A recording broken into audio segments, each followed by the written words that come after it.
আমি কেমনি যাবো আজকে জ্যামটার মধ্যে দিয়া?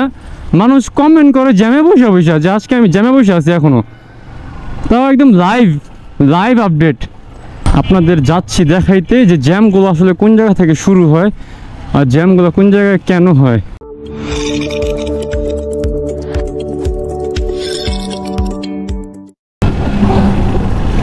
হ্যালো গাইস, আসসালামু আলাইকুম, this is Arnim here and welcome.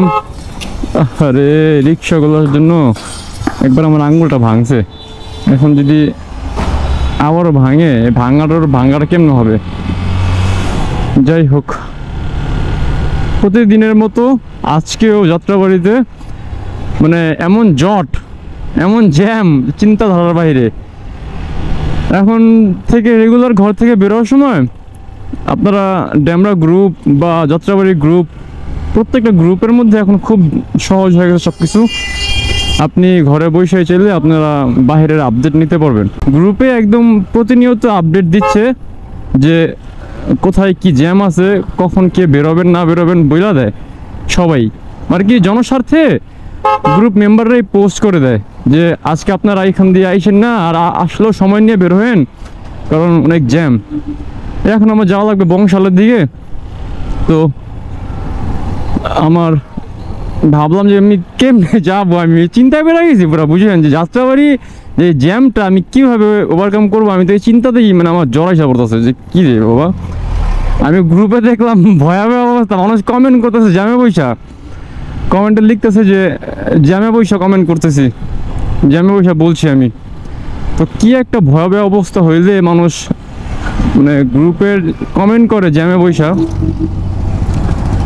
তো আমি এগুলো স্কিপ করার জন্য বাইপাস খুঁজতেছিলাম মনে মনে যে কেমনে যাওয়া যায়, কিভাবে গেলে এই জ্যামটারে ইয়া করা যাইব।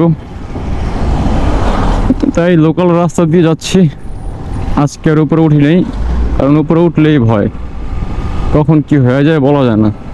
এই যে এখানে যে বাসগুলো রাখা, আপনাদের কি মনে হয় এগুলো কেমনে রাখতে পারে? কারণ বাপের জায়গা এটা না।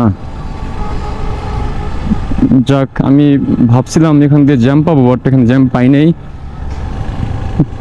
অনেকে বলে যাত্রাবাড়ি পুরো ফাঁকা, জ্যামটা শুধু কাজলা ব্রিজ পর্যন্ত, কেউ বলে শনিয়াকড়া পর্যন্ত। এখন যারা ভুক্তভোগী একমাত্র তারাই জানে যে জ্যামটা আসলে কোন জায়গা থেকে শুরু, কোন জায়গা থেকে শেষ, আর জ্যামটা কেন হয়, কেন কি কারণে কেমনে কি। এটা মনে করো যে সবাই কমেন্টেই বলে, অনেকে বলে এখন আগের মতো পাত্তি পায় না, মাল্লু পায় না, যার কারণে এই অবস্থা। অনেকে বলে ছাত্রদের মতো তো আর এখন আর সবাই সিরিয়াল দিয়ে পারবে না, যার কারণে এই অবস্থা। গ্রুপের মধ্যে একদম টাইম দিয়ে পোস্ট করা ছিল যে 8:39 বা 49, এখন অলমোস্ট 10টার কাছাকাছি। তো জ্যাম থাকবে না, স্বাভাবিক।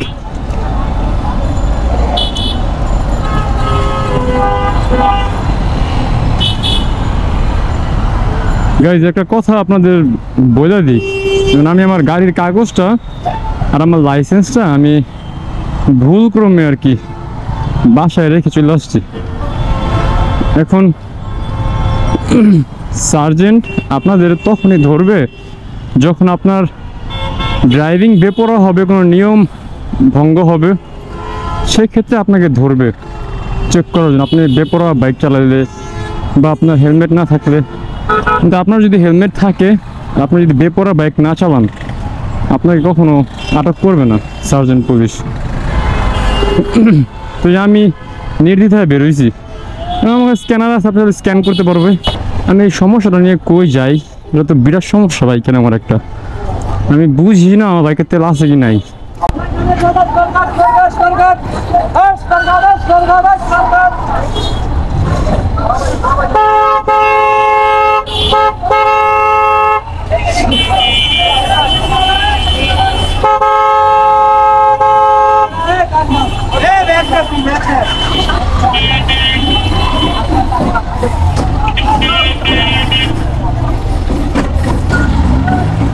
এই যে এগুলো হচ্ছে মূল কারণ এই ট্রাফিক জ্যামের, আপনারা নিজ চোখে দেখেন। যাত্রাবাড়ি যারা থাকেন, ড্যামরা যারা থাকেন, দেখেন এটা হচ্ছে মূল কারণ ট্রাফিক জ্যামের। এই যে সূত্রপাত, সামনে কিন্তু একদম খালি, সামনে একদম খালি গাইস। এই জ্যামগুলো সূত্রপাত এখান থেকে। আপনারা আমি জানি, আমি নিজেও ভোগান্তিতে আছি। আমার এক পর্যায়ে বললাম না আমার এক পর্যায়ে জড়াইসা পড়তেছিল একদম, যে আমি কেমনি যাবো আজকে জ্যামটার মধ্যে দিয়া। মানুষ কমেন্ট করে জ্যামে বসে বসে, যে আজকে আমি জ্যামে বসে আছি এখনো, তাও একদম লাইভ আপডেট। আমি 1 ঘন্টা পর বেরিয়েছি যেন জ্যাম না পাই। আলহামদুলিল্লাহ জ্যাম পাই নাই, কিন্তু জ্যাম কোন জায়গা থেকে সূত্রপাত এটা তো অবশ্যই বলতে পারবো। এই যে বাহাদুর শাহ বাসগুলো, এগুলোর জন্য এই অবস্থা। আমি জানি না কত কাল আর এই আমাদের বাংলাদেশ অ্যানালগ থাকবে। ডিজিটাল তো শুধু শুনি নামে। এই যে গতকাল মেট্রো রেলের অবস্থা খারাপ হয়েছে, শুনলাম মেট্রো রেলটা নাকি একটা ছোট্ট 2টা খাম্বার মাঝখানে, পিলারের মাঝখানে একটা রাস্তা বৈশা গেছে। এখন ওটা কাজ চলতেছে। এখন আগারগাঁও থেকে মতিঝিলের রাস্তাটা বন্ধ। ও রে বাবা ধুলাবালি রে, ইস রে, ওরা গোসল করা দিল আমাদের কিছু কিছু জায়গা আছে ঢাকার মধ্যে যেগুলো খুব ভয়াবহ, মানে এইগুলো দিয়ে বের হয়ে যেতে মনে হয় একটা পুরা আকাল নামে।